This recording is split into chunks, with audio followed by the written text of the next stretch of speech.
Here's another little video I'm putting together. I'm going to read part of one of my short stories that I published in this book here, The Morbid Museum. It's a collection of short horror fiction. Not all of it's scary, but there are different, supernatural things happen in some stories, and people die in other stories. It's a good time. So I'm going to read one of the stories here. It's called Ceres. Or I wonder if it's pronounced Ceres. That's not the point. Anyway, it's about pirates. Here we go. Ceres, a fast little schooner, received her first commission in 1807 as a merchant ship. She began with a complement of 40, including the captain, mates, and seamen. She made several trips across the Atlantic. The official manifest always listed her cargo as different types of food and drink. But on occasion, she had humans restrained within her, awaiting slavery. During the War of 1812, she transformed into a warship. She only encountered 2 battles with British vessels. After considerable damage, she returned to the sea, rebuilt as a merchant vessel. 10 years after her commission, Ceres fell under the command of a privateer, Captain Edward Pike, called a privateer by his own country, while others named him a pirate. The truth was he took any job that would pay, whether legitimate or other. He experienced more horrors of the sea than most other captains. His skills could prove useful after finding an abandoned ship in the middle of the Caribbean Sea. Captain Pike acted unusual compared to most captains. He chose a woman as his first officer, Miss Maria Copeland. Years ago, some men fell prey to their primal urges with her on their ship. "Step back or I'll remove your little tool you're so eager to use," she said. "And I'll help her," the first mate said. That first mate became Captain Pike. Several crewmen and sailors received the same threats. Even after her commission, many men would not take orders from a woman.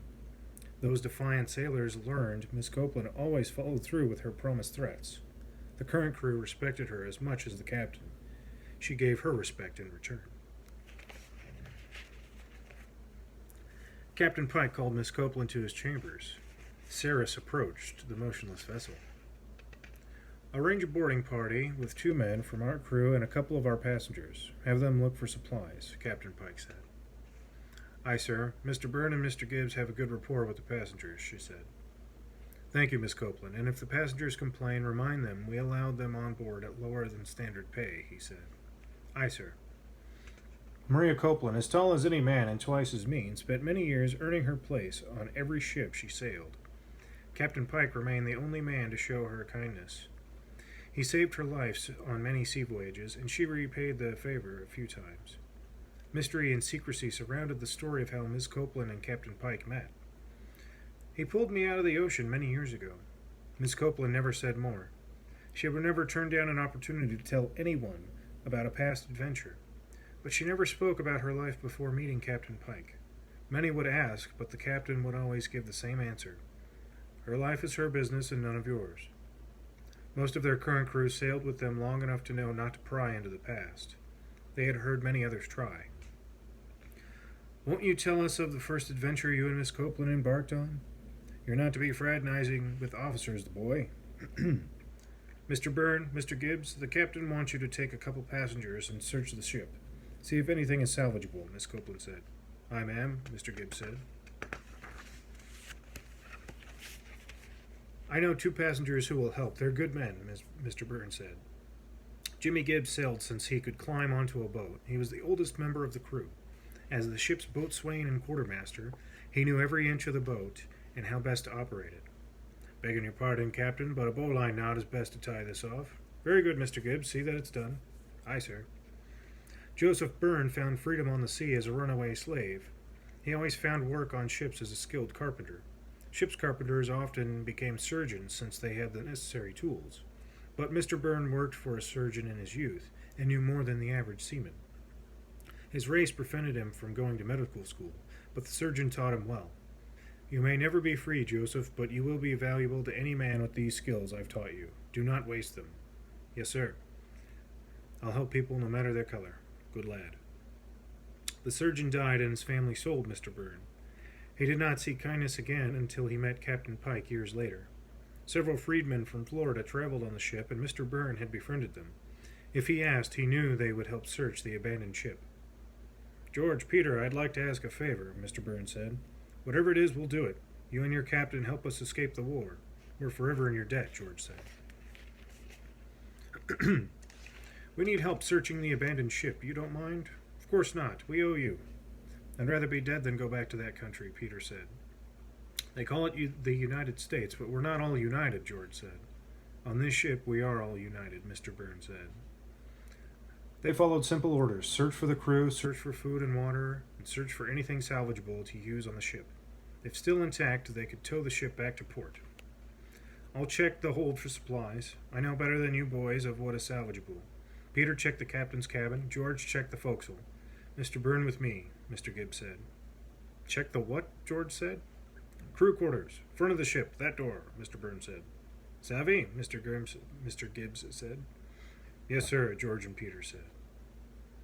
Mr. Gibbs and Mr. Byrne climbed down the hatch to the hold. Mr. Byrne lit a lantern hanging next to the hatch ladder. "What's that smell? Rotting flesh?" Mr. Byrne said. "All the barrels are empty. Another ship may have cleared it out," Mr. Gibbs said. They looked towards the stern. In the damp darkness, the smell grew stronger. "There's your rotting flesh. Human remains," Mr. Gibbs said. Skeletons lay around the hold, but some still had flesh rotting away. "See the chains? This was a slave ship. They must have starved to death. You think the crew abandoned ship?" Mr. Byrne said. "Let's check the captain's log," Mr. Gibbs said. That was stupid. That's what that meant. Someone screams. There you go. "That sounds like Peter," Mr. Byrne said. "What's going on?" George said. "Help me!" Peter stumbled out holding his neck. He struggled to Ceres, wet with crimson. "What's going on?" Miss Copeland said. "I don't know," Mr. Gibbs said. The rest of the crew huddled around Peter. "Were you attacked?" Captain Pike pushed through the crowd and to the bleeding man. "What happened?" "We don't know. We were below deck, sir. He was in the captain's cabin," Mr. Byrne said. "Tell me who did this," Captain Pike said. Peter struggled for words, but only gasped for air. He fell motionless as blood gurgled from his mouth. Miss Copeland. "Aye, sir. Have the body prepared. Allow those who desire to pay their respects, then release it to the ocean.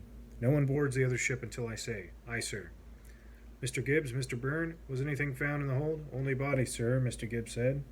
"2 from our crew and 2 from the passengers on watch all night. Make the arrangements, Mr. Gibbs." "Aye, sir." And that's all I'm going to read of that one.